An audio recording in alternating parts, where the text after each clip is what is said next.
Já falamos de como começar a estabelecer essa sistemática de controle, né? Onde a gente começa, como a gente faz para estabelecer os indicadores. Falamos um pouco ali, então, das rotinas gerenciais importantes e agora nós vamos tratar, talvez, do tema que nos faz alcançar os melhores objetivos dentro da fazenda quando a gente cuida, que são o cuidado que a gente tem, o monitoramento que a gente faz com os 3 principais caixas de uma fazenda. Como assim, Rodrigo? Quais são os 3 principais caixas de uma fazenda?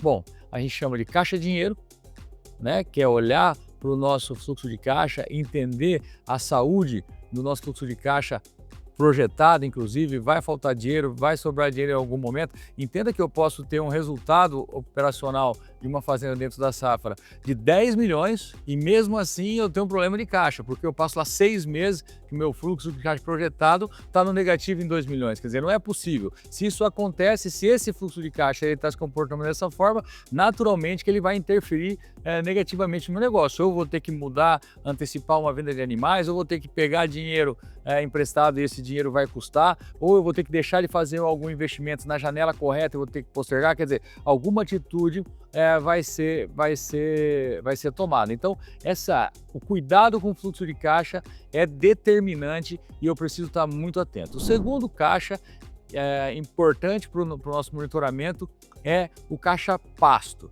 É a projeção de quanto de comida que eu vou ter para ofertar para esses meus animais. Qual é a minha oferta forrageira? E naturalmente, quando eu olho para o rebanho, né, para o nosso caixa rebanho, qual é a minha demanda forrageira? Então, eu como sou produtor de capim, sou produtor de comida, eu preciso entender ali para frente, projetado, né, para o ano seguinte, qual vai ser a minha oferta forrageira, quanto de comida eu vou estar produzindo, né? Rodrigo, mas é difícil, chove mais, chove menos, tem anos diferentes do outro.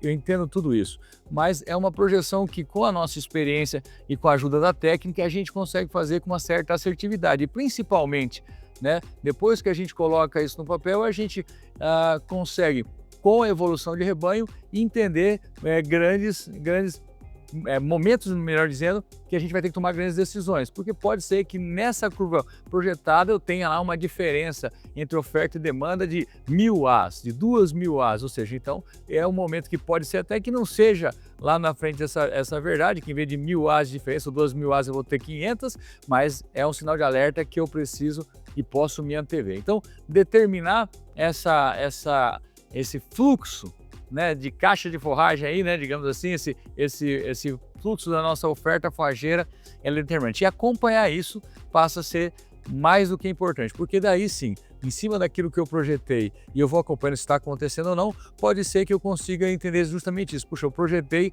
eu fui muito pessimista na minha projeção, eu estou produzindo mais, meus passos estão respondendo mais, o ano é um ano melhor, então eu tenho condição de aproveitar essa oportunidade porque talvez o meu verão eu vou ter uma sobra de pasto aqui. Bom, isso é o que a gente quer. Então, com a projeção e o monitoramento, eu consigo naturalmente entender as oportunidades e também as ameaças, que pode ser que está acontecendo o contrário. Eu projetei produzir mais e acabo que um ano mais difícil, eu estou produzindo menos, alguma coisa aconteceu e aí eu vou ter que me antecipar e entender o que eu posso fazer ou com o rebanho ou trazer alguma coisa de fora. E o terceiro caixa, como eu disse, é o caixa rebanho.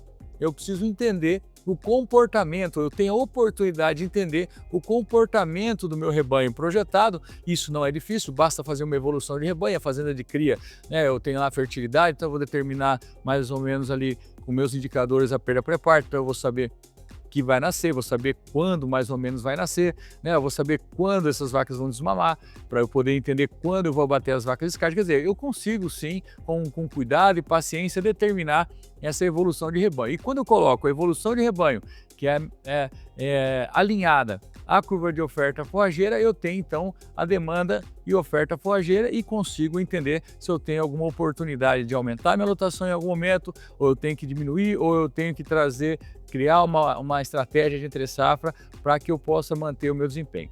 Esse é o terceiro caixa. E o mais importante de tudo é quando eu tenho esses 3 caixas determinados e quando acompanho muito bem eles, eu consigo aproveitar grandes oportunidades. Imagina você que eu determinei uma demanda e oferta forrageira, né, através da evolução do rebanho e da determinação ali da produção forrageira, e eu vejo que no meu verão, por exemplo, eu vou ter uma sobra de pasto, que normalmente acontece. Quem não tem estratégia de entre safra, normalmente tem que ter uma lotação menor do que poderia no verão para poder fazer essa reserva. Então vamos supor que eu tenho essa estratégia de entre safra e eu estou percebendo ali que no meu verão eu vou ter lá uma produção de alimento que poderia me levar uma capacidade de retenção de mais maior do que eu tenho. Eu estou com uma oferta maior do que a minha demanda. E também vou olhar lá no meu fluxo de caixa, no meu caixa dinheiro, e vejo que eu tenho uma sobra. Eu tenho uma sobra de capital ali que vai durar os seus 4 ou 5 meses. Quer dizer, tem dinheiro em caixa que eu não preciso usar durante os 4 ou 5 meses, coincidentemente naquele momento, no verão. Talvez aí eu possa aproveitar, né, para comprar um animal, né, colocar na minha fazenda, que vai ter um resultado de curto prazo para fazer a venda em seguida, uma vaca de descarte que seja, que vai aproveitar aquilo ali. Então eu vou comprar esse animal, tenho espaço, ela vai produzir ali e antes de precisar de dinheiro eu vou ter condição de vender. Quer dizer, eu aproveito essa oportunidade, tá certo? Isso assim, mas Rodrigo, muitas vezes esse animal eu faço a conta e não dá dinheiro. Eu sei, diretamente muitas vezes esse animal pontual pode não dar dinheiro, mas os custos deles na realidade já estão quase todos pagos, porque o custo fixo da fazenda já está lá, o que você vai gastar é basicamente, né, como eu disse lá, o custo variável, né? Você vai gastar com suplementação e tudo mais, e aí quando você coloca só essa conta, você vai com certeza entender que isso vai ser positivo e pode te dar dinheiro. Então, mais do que segurança, o trabalho direcionado com esses 3 caixas, ele dá a oportunidade de você potencializar o seu negócio. Claro, quando você tem um momento de crise, não tem informação, né, você vai entrar em desespero, né? Quando você não tem um momento de crise, você não tem informação, provavelmente você vai entrar em colapso e você vai ter um desespero ali. Agora, quando você está no momento de crise, tem informação, você vai ver que você consegue resolver as suas dificuldades porque você tem capacidade para isso. Agora, quando você tem um momento de crise, tem informação, tem recurso, provavelmente você vai aproveitar todas as oportunidades que os outros não estão conseguindo aproveitar por não estar preparados. Esse é o grande negócio. O monitoramento da atividade não é simplesmente para nos trazer segurança, mas efetivamente para fazer com que a gente aproveite as oportunidades que o nosso negócio possa trazer. Lembrando que a gente estava falando de indicadores, nós falamos dos grupos importantes, então indicadores que têm relação com o meu monitoramento do caixa dinheiro, do caixa pasto, do caixa rebanho, né? Chegamos aí no último momento e talvez um dos mais importantes de toda essa sistemática que nos permite monitorar o nosso negócio, que é o final da nossa safra, né, e o início da safra seguinte. Então, no final da safra, existe a necessidade, claro, para se analisar tudo aquilo que foi feito, que a gente faça um demonstrativo bem feito, produtivo e financeiro dos nossos resultados, né? Naturalmente que isso não é novidade, porque no último trimestre, antes de terminar, eu já tenho uma boa projeção, mas efetivamente só acaba quando termina, e é isso mesmo, né? E ali esse documento nos dá uma grande oportunidade. O que é? É olhar para os números, com a lembrança daquilo que aconteceu na safra passada, né? E tentar aprender para a safra seguinte, né? Isso é determinante, é importante se debruçar em cima desses números, olhar com cuidado, analisar alguns indicadores que muitas vezes não estão nesse demonstrativo, entender o porquê nós tivemos aqueles resultados todos, o que a gente acertou na última safra, o que a gente errou na última safra, as oportunidades que a gente poderia ter aproveitado, que a gente não aproveitou, ou as oportunidades que a gente aproveitou e talvez não surjam mais, e muitas coisas naturalmente que estão acontecendo para a próxima safra, que são oriundas das ações que a gente tomou na safra passada. Então essa análise ela é fundamental e além do demonstrativo de resultado, é importante que tenha um registro ali por escrito dessas principais ações que foram tomadas.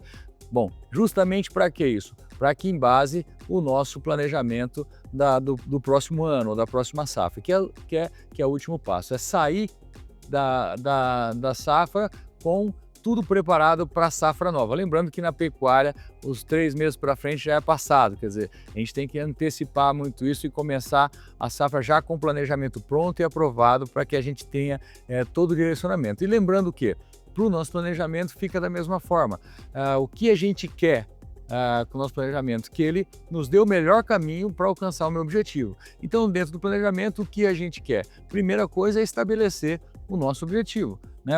Qual é o resultado que a gente espera e depois colocar todo o caminho para que a gente alcance ele. Lembrando que o planejamento vai respeitar também os 3 caixas: dinheiro, pasto e gado. No nosso planejamento, eu tenho que ter o resultado predito, eu tenho que saber qual é o resultado por hectare eu vou ter previsto, eu vou ter que entender os meus principais indicadores, meu GMD, né, lotação, desembolso cabeça-mês e valor de venda, aqui, assim por diante. Então, é um momento importante, principalmente para aqueles que tomam decisão, porque além dessa segurança e das oportunidades que o olhar para frente pode trazer, né, ele também já sabe e já está ordenado para aquilo que ele precisa, como ele precisa desempenhar e as principais tarefas que ele vai fazer. Desse planejamento vai sair todo o cronograma de operação da fazenda, que vai alimentar o nosso sistema de monitoramento lá e os nossos previstos.